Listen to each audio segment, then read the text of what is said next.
आज आपण पाहणार आहोत अर्धा, पाव, पाऊण, सव्वा इत्यादींचे दशांश अपूर्णांकामध्ये रूपांतर। हे खूप महत्त्वाचं आहे। अर्धा म्हणजे काय, पाव म्हणजे काय, पाऊण म्हणजे काय, सव्वा म्हणजे काय। आखरी आपण 3 तुकडे केले, सॉरी 4 तुकडे केले। किती तुकडे केले? 4। बघा 1 2 3 4 आहेत का? होय। आता हे मला यातले मला काय करायचंय, तुम्हाला अर्धा म्हणजे काय, पाव म्हणजे काय आणि पाऊण म्हणजे काय समजून द्यायचंय। आता अर्धा म्हणजे काय तर शिकलो आपण। अर्धा म्हणजे किती भाग? हा पूर्ण भाग, बरोबर, आणि हा पण भाग। किती झालं रे? अर्धा। किती झालं? अर्धा। विभागाचे भाग किती केले? 4 भाग पैकी किती भाग घेतले? 2 भाग घेतले। 4 भागापैकी 2, 4 भागापैकी 2 भाग घेतले। अर्धा असं लिहितात का? अर्धा कसं लिहितात? बरोबर आहे। बरोबर आहे। कसं बरोबर आहे बघा। बे एक बे, बे दोन्ही 1 आणि 2 बरोबर अर्धा। होय बरोबर आहे का? अर्धा। त्यानंतर पाव, त्यानंतर पाव। पाव म्हणजे काय रे? पाव म्हणजे काय? अर्ध्यातला अर्धा किंवा पूर्ण 1 मधला पाव भाग। चतकोर काय म्हणायचं त्याला? चतकोर। मी चतकोर भाकरी खाल्ली। किती भाकरी खाल्ली? चतकोर। आपण भाकरीचे 4 तुकडे करतो जेवताना पण, बघा तुम्ही पोळीचे पण 4 तुकडे करतो, करेक्ट ठेवतो। त्यातला 1 तुकडा खाणे म्हणजे पाव तुकडा खाणे। 1 तुकडा खाणे म्हणजे पाव तुकडा खाणे। म्हणजे मला पाव जर तुम्हाला या गोल मध्ये दाखवायचा असेल तर मला काय करावं लागेल? यातला फक्त एकच भाग घ्यावा लागेल। 4 भागापैकी 1 भाग। बघा एकच भाग आहे। म्हणजे किती भागापैकी रे? 4। किती भाग आहे 4 पैकी? 1। त्याला म्हणायचं पाव। याला काय म्हणायचं? पाव। त्यानंतर पुढचा भाग आहे पाऊण। पाऊण बघा पाऊण। आता यातला पाऊण भाग म्हणजे काय? 4 भागातले किती भाग? 3 भाग। 4 भागातले 3 भाग। समजा हा एक भाग घेतला, हा झाला अर्धा। परत आणखी एक घ्यावा लागतो। किती भाग झाले? 3 भाग। रंगवलेले भाग किती झाले? 3। 4 पैकी 3 भाग खाल्ले। 4 पैकी 3 भाग बाकीचे काउंट टाकले। 4 भागापैकी किती भाग खाल्ले? 3। मग त्याला काय म्हणायचं? 3/4। त्याला म्हणायचं पाऊण। त्याला काय म्हणायचं? पाऊण। कसं लिहायचं ते समजलंय का? बऱ्याच जणांना आणखी लिहिता येत नाही। पाऊण कसं लिहायचं, अर्धा कसं लिहायचं? आता हे जर आपल्याला दशांश अपूर्णांकात रूपांतर करायचंय परत, अगोदर तुम्हाला हे अपूर्णांकामध्ये रूपांतर चालू आहे, नंतर मग दशांश अपूर्णांकामध्ये रूपांतर करायचंय। हे तर अगोदर माहित नसलं तर ते कसं येणार आहे? अपूर्णांकातच रूपांतर करायचं कळलं नाही, मग दशांश अपूर्णांकामध्ये कसं करणार? आपण करणारच का? नाही करता येणार। त्यासाठी हे समजून घ्या। त्यानंतर पुढचा भाग आहे सव्वा। आता सव्वा म्हणले गेले मोठा ओळ आहे।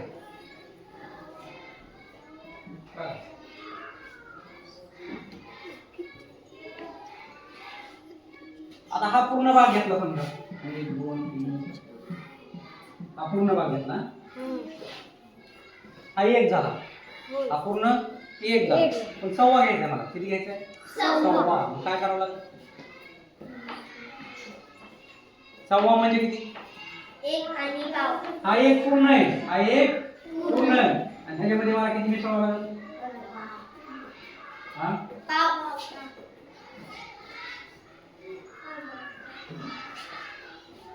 हा एवढा भाग मिसळावा लागेल। पाव भाग किती भाग? पाव। मग 1 पूर्ण आहे, 1 पूर्ण आहे। बघा 1 आहे पूर्ण, 1 पूर्ण घेतला मी। त्याच्यामध्ये मला आणखी पाव मिसळायचा आहे. मग पाव कसं लिहितात? हा, 1/4. त्यापुढे 1/4. ईश्वरी सव्वा कसं लिहायचं? 1 पूर्ण आणि पाव भाग. 1 पूर्ण आहे आणि पुढं पाव आहे. म्हणजे हा पूर्णांक कोणता अपूर्णांक आहे हे कोण सांगतंय? पूर्णांक युक्त पूर्णांक. हे गुड. बघा पूर्णांक आहे, हा पूर्णांक आहे. त्याच्यामध्ये पूर्णांक पण आहे आणि अपूर्णांक पण आहे. म्हणून आपण काय म्हणतो तरी? पूर्णांक युक्त पूर्णांक. पूर्णांक युक्त अपूर्णांक. समजलं नाही? होय. बघा आता पूर्णांक युक्त अपूर्णांक 1 पूर्ण आणि पाव म्हणजे सव्वा. म्हणजे सव्वा. आता तुम्ही म्हणता सव्वा, सव्वा 1. हे झालं सव्वा. सव्वा 1 म्हणजे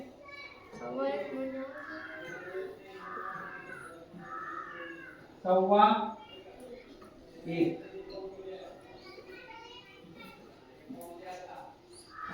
आता काय फरक आहे बाबा याच्यात? हा सव्वा आहे, हे सव्वा 1 आहे. कोणाला माहिती? कोणाला माहित आहे का? सव्वा 1 म्हणजे काय असतं? 1 आणि सव्वा. 1 आणि सव्वा. सव्वा 1. सव्वा 1 वाजले म्हणजे किती वाजून किती मिनिट? 1:15. 1 वाजून 15 मिनिट. म्हणजे आपण त्या घड्याळातला किती भाग घेतला? घड्याळातला किती भाग घेतला? 1 आणि पाव. 1 आणि पाव. बरोबर. 1 पूर्ण घेतला आणि पाव घेतला. बघा 1 पूर्ण घेतला आणि पाव.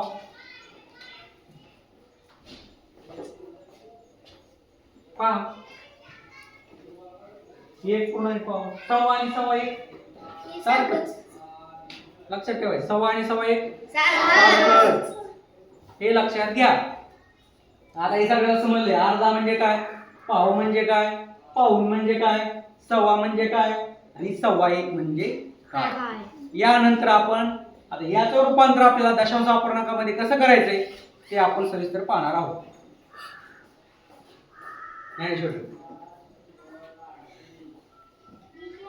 आता अर्धा. आता अर्धा कसं लिहितात हे आपल्याला माहिती आहे. अर्धा कसं लिहितात रे? अर्धा. 1, 2. 1/2. आता याचं रूपांतर आपल्याला करायचंय दशांश अपूर्णांकामध्ये. कशामध्ये करायचंय? मग आता काय करावं लागेल बरं? दशांश अपूर्णांकामध्ये करायचं म्हणजे काय करायचं? काय असतं दशांश अपूर्णांकामध्ये? अंश कसा असतो, छेद कसा असतो, कोणाला माहिती आहे का? दशांश अपूर्णांकामध्ये रूपांतर करायचंय म्हणजे आपल्याला छेद काय पाहिजे रे? छेद कसा पाहिजे? 10च्या पटीने. मग आपल्याला याला छेद 10 करून घ्यायचा किंवा 10च्या पटीत करून घ्यायचं. मग आपल्याला जर छेद याला 10 करायचा असेल काय ह्या 2 ला किती गुणावं म्हणजे 10 होईल? 5 ने. बघा या 2 ला काय करावं लागेल आपल्याला? 5 ने गुणावं लागेल. किती झालं? 5 दोन्ही 10. वर काय 1 आहे, वर खाली 5 ने गुणलं तर वर पण 5 ने गुणावं लागतं. नुसतं खाली गुणून जमत नाही. जी क्रिया आपण छेदामध्ये करतो तीच क्रिया अंशामध्ये देखील करावी लागते तरच ते उत्तर बरोबर येतं. म्हणून आपण काय करायचं? छेदाला 5 ने गुणले म्हणून अंशाला देखील 5 ने गुणायचं. आता गुणाकार करूया. गुणाकार करूया. सांगा अंशाचा गुणाकार. 5 1 5. 5 1 5 1 5 5 दोन्ही. आता पावर काय दिसेल तुम्हाला इथं? अंश किती आहे? छेद किती आहे? मग हा दशांश अपूर्णांकात रूपांतर होतं का? कारण त्याचा छेद 10च्या पटीमध्ये आहे. 10च्या पटीमध्ये आहे. मग आपल्याला याचं दशांश अपूर्णांकामध्ये कसं लिहिता येईल? कोण सांगेल?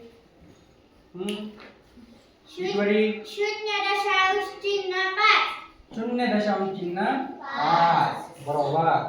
आता यानंतर पुढील भाग पाहायचा आहे पाव.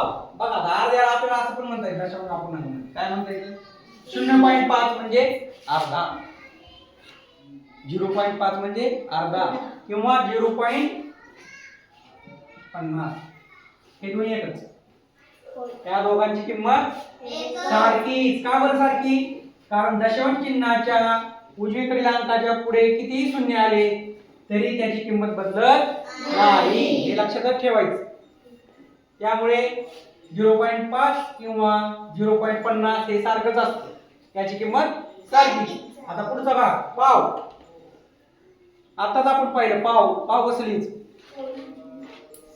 पाव म्हणजे काय कोण सांगतंय? पाव 1/4 1/4. आता याचं रूपांतर आपल्याला कशात करायचंय? दशांश अपूर्णांकामध्ये. दशांश अपूर्णांकामध्ये. मग दशांश अपूर्णांकामध्ये जर रूपांतर करायचं असेल रुपाली तर आपल्याला काय करावं लागेल? गुणाकार. छेद आपल्याला काय करावं लागेल? त्याचा 10च्या पटीमध्ये करावं लागेल. मग आता या 4 ला कितीने गुणावं? म्हणजे आपल्याला छेद त्याचा 10च्या पटीमध्ये येईल. 25 25 चोक 100. बघा पाडे येणे किती महत्वाचं आहे. पाडे येणं किती महत्वाचं आहे. बघा 25 चोक 100. लगेच ज्याला पाडा येतो त्याला लगेच समजलं. 4 किती पट करावं बाबा म्हणजे 100 येईल. आता 4 ची 10 येतं का? 4 ला गुणून किती मूल्य 10 येईल का? 4च्या पटीत 10 आहे का? नाही. मग 10 नाही तर पुढचं पाहिजे 100. 4 ची 100 पट होती का बघायचं? 100च्या पटीत आहे का बघायचं? बघा 25 चोक 100. मग काय करायचं? वरी पण 25 न गुणायचं छेदाला अंशाला आणि छेदाला आपण किती गुणायचं? 25 न. पाय पुढं. हा 25 का? 25 चोक 100. हा याचं उत्तर किती येईल?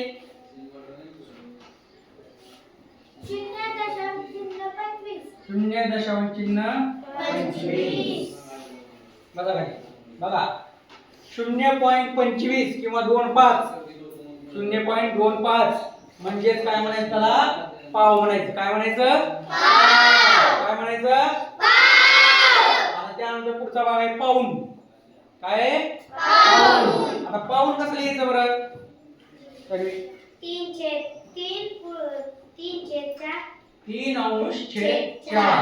4 भागापैकी तिसरा भाग म्हणजे पाऊण. म्हणजे काय? पाच आहे. आता याचं रूपांतर आपल्याला कशामध्ये करायचंय? दशांश अपूर्णांकामध्ये. मग आपल्याला याला छेद काय करावं लागेल? 10च्या पटीमध्ये आणावं लागेल. मग बघायचं 10, 100, 1000 कोणत्या पटीत मिळतोय तो? तन्वी 25 काय? 4 गुणिले 25. हा 4 ला पण 25 न गुणायचं आणि 3 ला पण 25 न गुणायचं. 3 गुणिले 25 छेद 4 गुणिले 25. आता गुणाकार करा. 25 75. 25 चोक 100. किती उत्तर आलं? 0.75. 0.75. त्यानंतर पुढे सव्वा. ईश्वरी 1.1 हा 1/4. बघा 1.1 4. आता याचं दशांश अपूर्णांकामध्ये रूपांतर करायचं आहे. कोण सांगेल बरं?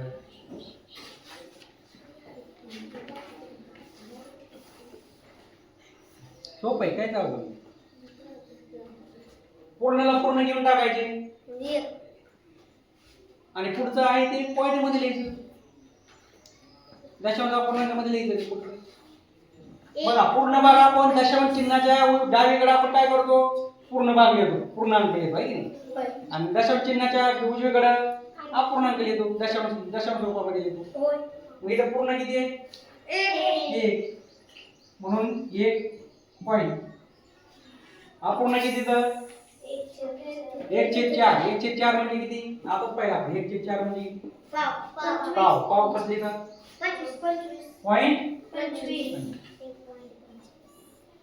बघा कळलं का इथं? कोणाकोणाला समजले? 1 पूर्ण म्हणून 1/4 म्हणजे पाव आहे. पावचा आपण आता शिकलो. पावचा दशांश अपूर्णांकामध्ये कसं लिहितात? 0.25. मग इथं आपण काय केलं? 0.25. इथं 0 द्यायचं का?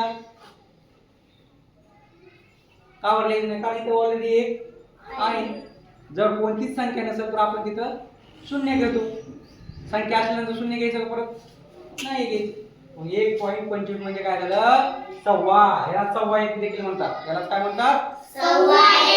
सव्वा एक. समजलं का? त्यानंतर दीड. आता दीड कसं लिहायचं बरं?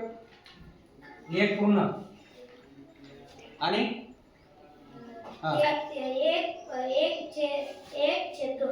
1 आणि अर्धा. 1 पूर्ण भाग आणि अर्धा म्हणजे दीड. बरोबर का नाही? मग याचं आपल्याला दशांश अपूर्णांकामध्ये कसं लिहिता येईल? हा 1 दशांश चिन्ह हा. 5 1 दशांश चिन्ह 5 5 किंवा असं पण लिहिता येईल. 5 शून्य किंवा 1 दशांश चिन्ह 50 असं पण लिहिता येतं. त्यानंतर पुढील भाग 1/2. 1/2 असं कसं आहे? हा 1 पूर्णांक हा 1 पूर्णांक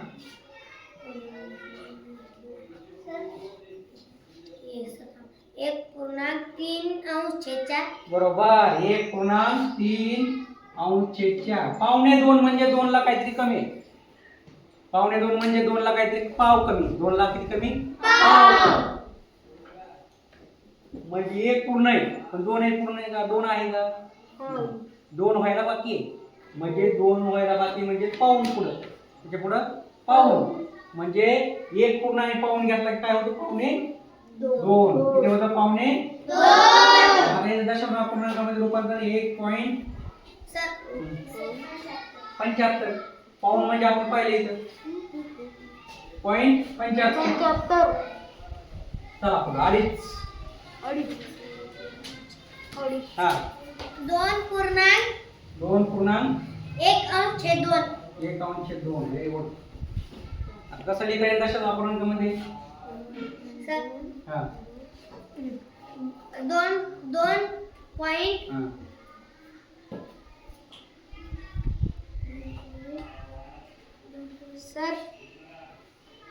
2.5 हा 2.5. अर्धा भाग कसा लिहितात? अर्धा भाग लगेच बघा. अर्धा भाग कसा लिहितात? 0.5. 0.5 किंवा याला असं पण लिहिता येते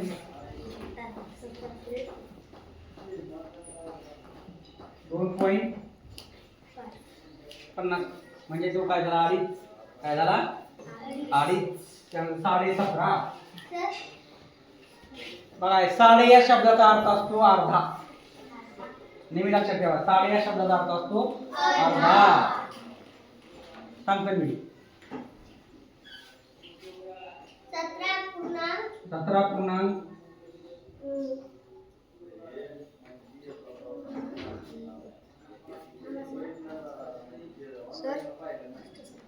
17. साडे पुढे राहील 17. हा 1/2. अर्धा. साडे म्हणजे काय रे? साडे म्हणजे अर्धा. 17ला 17 आणि अर्धा 17.5. किती सोपं आहे पाहिजे. साडे म्हणजे अर्धा. 17ला 17 आणि अर्धा. साडे म्हणजे अर्धा पुढे 17.5. याचं दशांश अपूर्णांकामध्ये रूपांतर 17 पूर्ण पॉइंट 17.5 0.5 किंवा 50 किंवा 17.50 असं पण लिहिता येतं. अशा पद्धतीने आपण दशांश अपूर्णांकामध्ये रूपांतर कसं करायचं हे पाहिलेलं आहे. बघा अर्धा, पाव, पाऊण, सव्वा, 1/2, 2.5, 17.5 अशा ह्या पद्धतीचं रूपांतर आपल्याला दशांश अपूर्णांकामध्ये करता आलं पाहिजे. परीक्षेला याच्यावर प्रश्न येऊ शकतो. नवोदय स्कॉलरशिपला पण याच्यावर प्रश्न असतात. 17.5 खालील पैकी 17.5 हे कसे लिहितात? मग तिथं पर्याय वेगवेगळे असतात. त्यातला एक पर्याय तुम्हाला आधी निवडावा लागतो. त्यासाठी अशा पद्धतीचे उदाहरण तुम्हाला या घटकावर येऊ शकतात. त्यामुळे हा घटक व्यवस्थित समजून घ्यायचा आहे. याच्यावरील उदाहरण संग्रह सोडवायचा आहे. उदाहरण संग्रह 40 दिलाय बघा. 2.5 म्हणजे किती? दशांश अपूर्णांकात रूपांतर करायचं. 2.25, 3.5, 10.5 हे सोपं आहे. जसं आपण शिकलोय इथं तुम्ही शिकला त्या पद्धतीने त्याचं काय करायचं? दशांश अपूर्णांकामध्ये रूपांतर. सर्वांना समजलं? अशा पद्धतीने आपण या ठिकाणी दशांश अपूर्णांकामध्ये अर्धा, पाव, पाऊण, सव्वा याचे रूपांतर दशांश अपूर्णांकामध्ये कसं करायचं हे पाहिलं आहे. ठीक आहे? ओके, थँक्यू, धन्यवाद.